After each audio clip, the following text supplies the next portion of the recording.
বড্ড মনে পড়ে ইয়া রাসূলুল্লাহ আপনাকে সাল্লাল্লাহু আলাইহি ওয়াসাল্লাম। যদি তখনকার দিনে যদি আমি থাকতাম, হয়তো আপনাকে অনুসরণ করে চলতাম।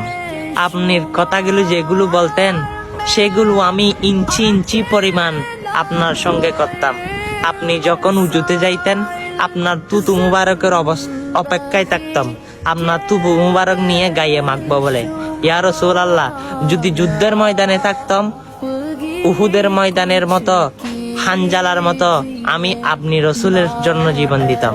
অবশ্যই আসওয়াতের মতো মদিনার হুর পেলিয়ে আমি আপনার যুদ্ধে সামিল হতাম।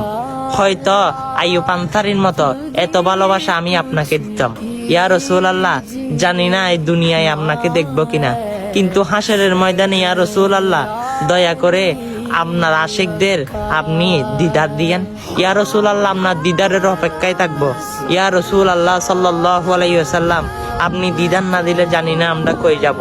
কঠিন হাসরের দিনে আপনি একমাত্র সুপারিশদাতা, আপনি সুপারিশ করতে পারবেন। ইয়া রাসূলুল্লাহ, অবশ্যই বাংলার পাগলগুলোকে আপনি দিদার দিয়ে তাদের কলিজা ঠান্ডা করে দিয়েন। সে রহমতের, সে কলিজার, সে জানের নবীকে যারাই ভালোবাসি, তারাই ভিডিওটা শেয়ার করে এই সুন্দর বার্তাটা সকল মানুষের কাছে পৌঁছে দিই। আমিন।